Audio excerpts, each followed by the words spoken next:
Halo teman-teman semuanya, terima kasih telah berkunjung ke channel saya kembali. Hari ini saya membuat bukan tutorial sih, lebih ke review mengenai feature atau fiturnya webmethod versi terbaru, yaitu versi 10.7 yang baru-baru ini keluar, dan tentunya bagi teman-teman yang ingin mendownload versi 10.7 bisa menggunakan atau menonton video saya yang pertama mengenai cara bagaimana mendownload versi webmethod versi 10.7 di komunitas webmethod. Nah, di situ saya sudah berikan link beserta step-step bagaimana menginstalnya. Nah, di sini saya akan lebih mereview kepada tampilan daripada web AS konsolnya atau web konsolnya. Kebetulan di versi 10.7 itu sebenarnya banyak feature yang sudah mereka rilis. Untuk versi 10.7 ini banyak sih yang fitur-fitur yang bisa yang terbaru tentunya. Nah, fokusnya itu lebih ke integrasi microservices, terus ada API management, dan untuk fokus daripada review ini lebih ke konsolnya. Konsolnya itu lebih ke AS konsolnya. Jadi kalau dulunya fiturnya itu 10 versi sekian, dari versi 9 sampai 10.3 atau 10.3 itu, atau 10.5 tentunya itu masih sama untuk AS konsolnya. Namun untuk 10.7 ini AS konsolnya itu ada yang berbeda. Nah, tampilannya tuh seperti ini kira-kira. Saya masuk dulu ke AS konsolnya seperti biasa, masukkan administrator. Nah, tampilan yang sering kita lihat itu seperti ini. Ada logs, ada package. Ini kan udah biasa kita lihat kalau memang pengguna daripada web method. Web cloud, security, ini pasti udah biasa. Nah, yang berbeda itu adalah yang ini, try the new administration console. Ini menurut saya lebih ke monitoring. Kalau dilihat seperti ini, kalau menemukan tampilan seperti ini, masukkan saja password administrator sama seperti user password pada saat kita masuk ke konsol tadi.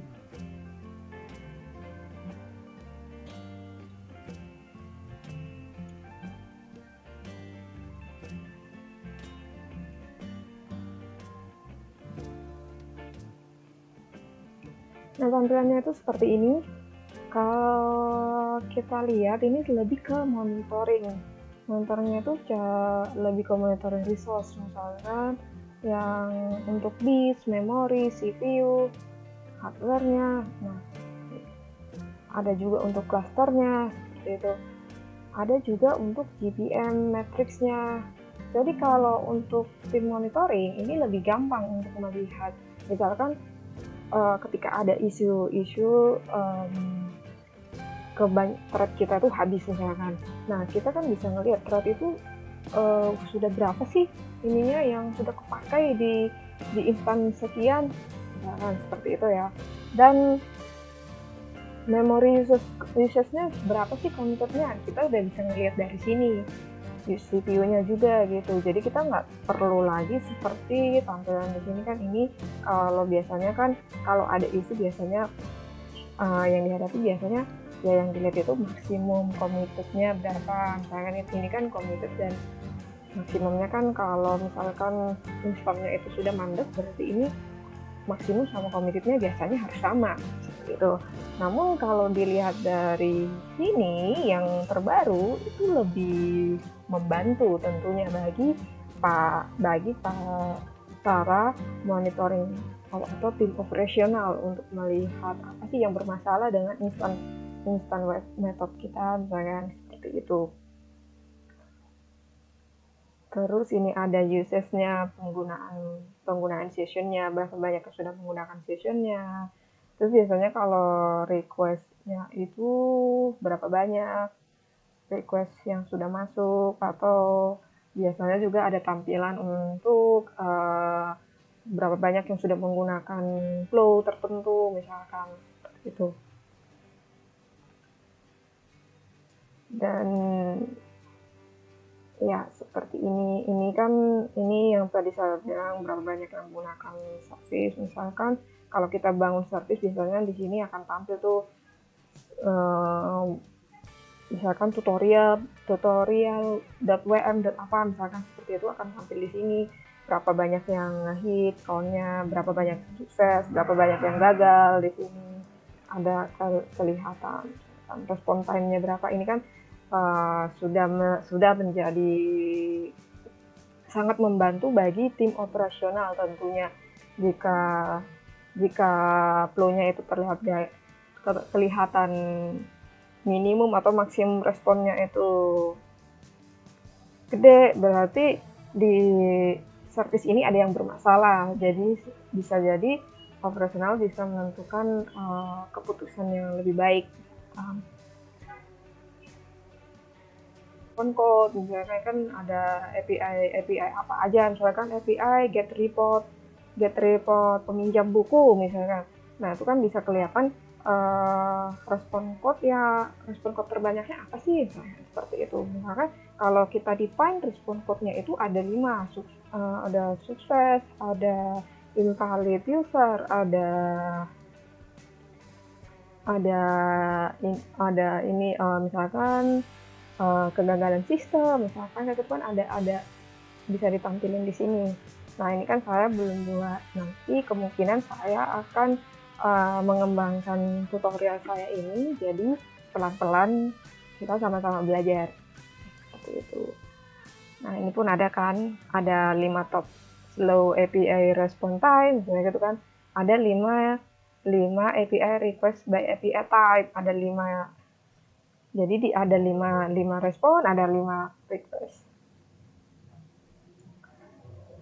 Dan ini lebih hampir sama dengan ya tampilan statistik yang biasanya seperti yang ada di sini untuk statistik seperti itu. Kan ini kan bisa kita lihat juga kan untuk statistik ini kan ada deh di sini, hampir sama tentunya.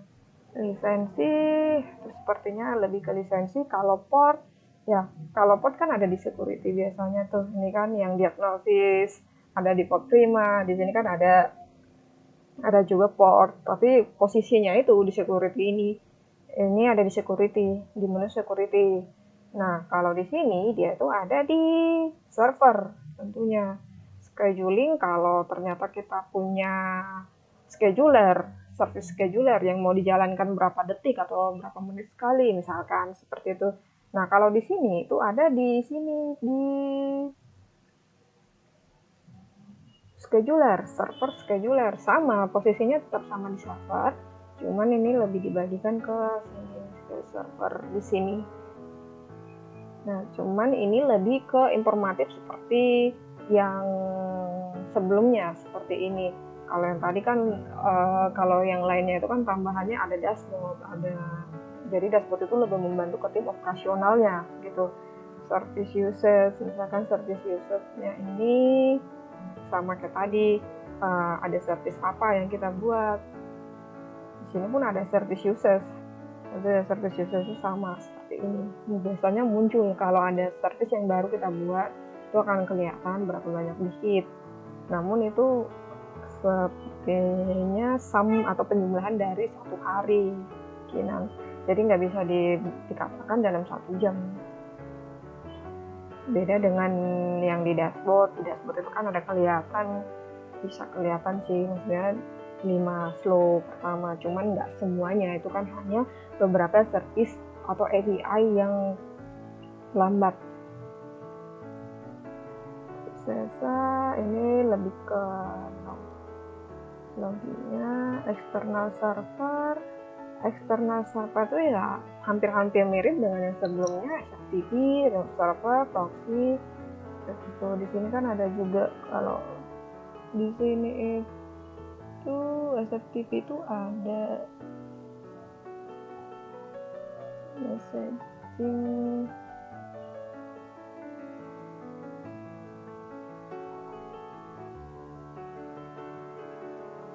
setting.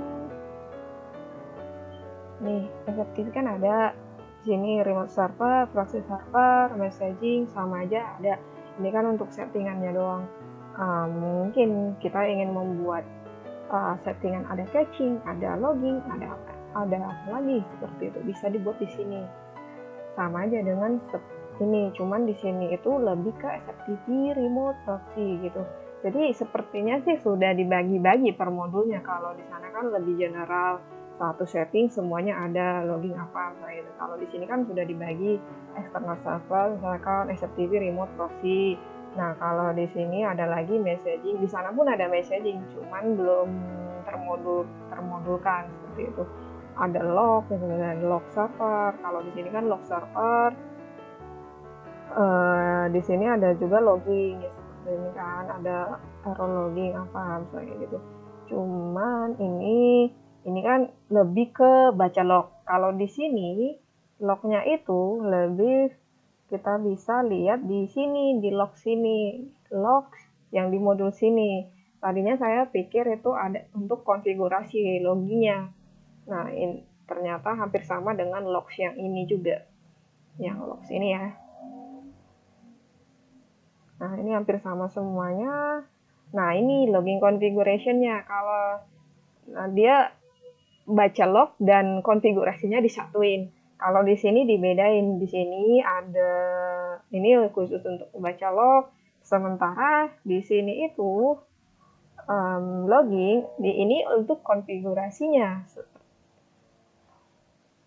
Nah, package. Di sini package biasanya pasti kan kita deploy atau ngepull satu service mau kita pindahin ke instan lain seperti biasanya ya.